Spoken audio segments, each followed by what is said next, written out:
It was fantastic to see on Saturday that there were a number of anti-racist protests around the country to defend refugees. And one of the people who was out on the streets of Liverpool following the Knowsley riot, if you want to call it that, was a man who has been absolutely denigrated and attacked constantly, including in the last week. But he's always been at the forefront of our movements. He is the People's Prime Minister. He is the current, and I'm sure next MP of Islington North. Please give it up for Jeremy Corbyn.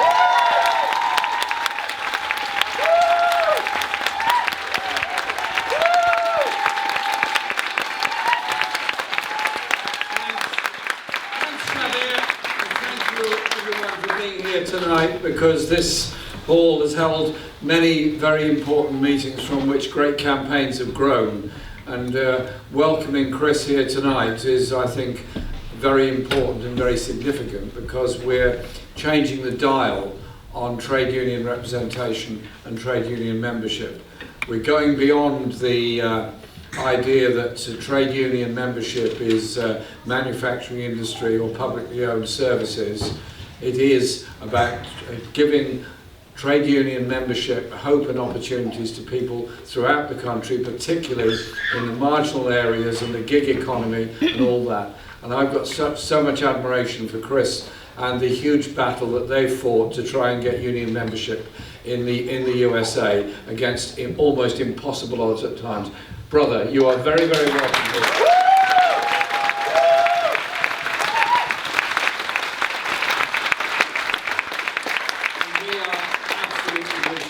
In the battle that you're facing, and look forward to hearing what you have to say. Also, huge welcome to those that are campaigning to get union membership in Amazon warehouses in this country. Welcome absolutely to the GMB members.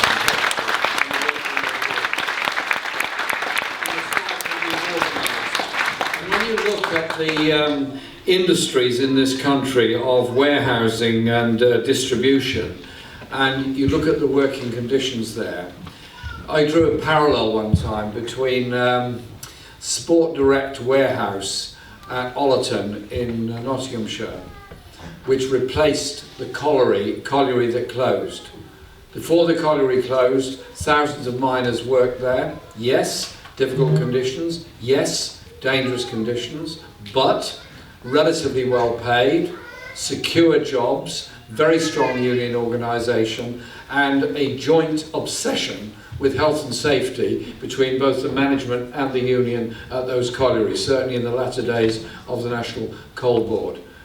That was closed and replaced with a warehouse where workers were timed when they went to the toilet, were not allowed breaks of any sort, were treated abominably, were on short-term contracts or even 0 hours contracts, and pay levels commensurate with that kind of employment. So we lost a great achievement of the labour movement, which was full union membership in the mining industry, full representation and all that went with it. That is what the big dispute of 1984-85 was all about. It was about destroying the success of the labour movement in building that union.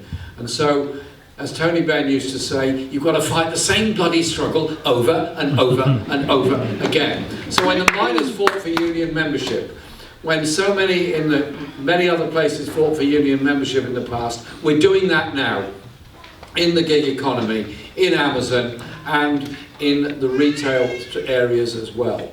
Our campaign, the Peace and Justice Project, we're very proud to say we're working very closely with the Bakers Union to try to get organisation at Samworth's bakeries. You probably don't know it, but you eat Samworth's products every day. How many of you eat a serene loaf today?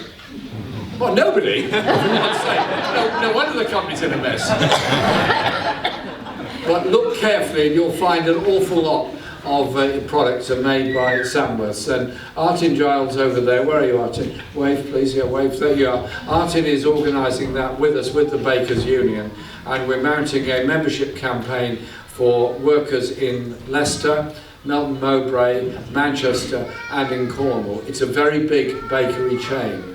Bakers Union winning membership there, winning recognition there, will be such a huge boost to everybody else all across the retail sector who are trying to gain union recognition and membership. Exactly the same is being done at the moment in Starbucks as well, where we're supporting the campaign jointly by Unite and the Bakers Union for union membership in Starbucks. Now you think about it, many young people go and get jobs in Starbucks, students and others, because it's a place to get a job and they can move from one town to another, students and so on. And yet the conditions are terrible, the union membership is very, very low, there is no recognition. But unlike the USA, where recognition has to be fought, as I understand it, store by store, restaurant by restaurant, in this country it's very different. It is a single employer across the whole country. And so, if you've got time, and I'm sure some of you will make the time, get behind the Starbucks workers trying to get union membership and union recognition. And I say to the unions as well, and perhaps I don't need to say this to any of the sisters and brothers present here today, when somebody joins a union, welcome them, educate them into the history of the union, and keep them in the union as community members or whatever else if they change careers, move jobs and so on. Union membership should be seen as being part and parcel of an industrial and political force which is there for the rest of your life. Don't just treat union membership as solely an issue for the workplace. It's also about the community and how we strengthen our campaigns on so much else. And so over the next few weeks we're all going to be out with the NEU, with the UCU, with the RMT, with all the unions that are taking strike action and the build-up of those campaigns. I've got a pen here which I was very kindly given by the CWU. It says, and this was last summer, they said, a hot strike summer. That was last August. Well, I did say to them there, we're going to be here in the dark days of November and December, and we'll still be here next spring. We're going to be here as long as it takes to win decent wages and conditions.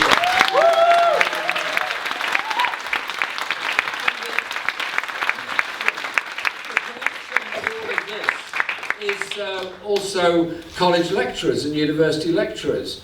Now, I used to be an organiser in the National Union of Public Employees. It's now part of Unison, and my job was to organise school meals workers, school cleaners, and many ancillary grades in hospitals. But I used to look as an organiser of workers in colleges with envy at the lecturers. They had secured jobs, they had pensions, they had contracts, and they had an interesting job. I now meet college lecturers that are on worse conditions than cleaners on 0 hours contracts, where they have no job security, no time to spend with the students, and they're just running from one contract to another if they can get it. And demotivating it certainly is, and it is awful for the students because it reduces the student experience and the ability of lecturers to interact with the students. They're being turned into gig workers in exactly the same way that the management of Royal Mail, if they're allowed to get away with it, will turn every postal worker into the equivalent of the awful conditions in the retail trade and the warehouse system in this country. They're trying to make Royal Mail workers into gig workers on self-employment, driving their own vans and stuff like this. Well, we're going to win in Royal Mail. We're going to win decent pay and conditions. And in doing that, that'll help to drive away the fly-by-night employers that are trying to undermine Royal Mail and the whole idea of a complete universal delivery service for the whole country. And so it is about all these issues. But I'll just finish with this because I know we're pressed for time. I can remember when union membership used to be entirely restricted to the workplace and workplace activities. And the union's whole approach to an industrial dispute was, we're here to win this dispute because this is our dispute with the employer. Fine, as far as it goes. But you can't ignore the life that union members lead outside the workplace.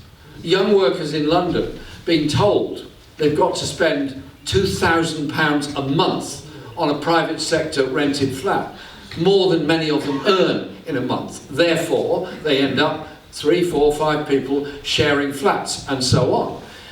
Being told that the wages can't go up because it will cause inflation, therefore highly skilled workers in the health service, education and elsewhere, going from workplace on a Friday to a food bank in order to get enough food to get them through the weekend and the following week. The poverty, the hunger, the misery and the stress that goes with it. Small wonder there's a mental health crisis in this country when people are put through these levels of stress, of poverty, of housing, and now of huge levels of inflation, which mean that the idea of going to a supermarket and choosing the little luxuries you might like at the end of every week, out of the window. You're looking at the bargain loaves of bread and that's about it. That is the level of poverty that people have been reduced to in this country. And so I just conclude with this. Our campaign is the politics of today. The politics of today is on the picket lines. The politics of today is the words that are being said at meetings like this about the alternative economy we have got to develop and got to build.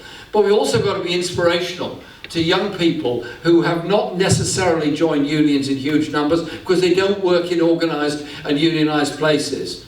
But bring in the imagination, bring in the music, bring in the art, bring in the poetry, but above all, bring in the hope. And bring in the hope that we also come from people that have made their homes in this country as asylum seekers and refugees who are part of our community and want to contribute to our community. We are one campaign for all people. No to racism in all its forms. And you know what? This is one of the most exciting times in our history for many years. Let's make sure we win it all. Thank you.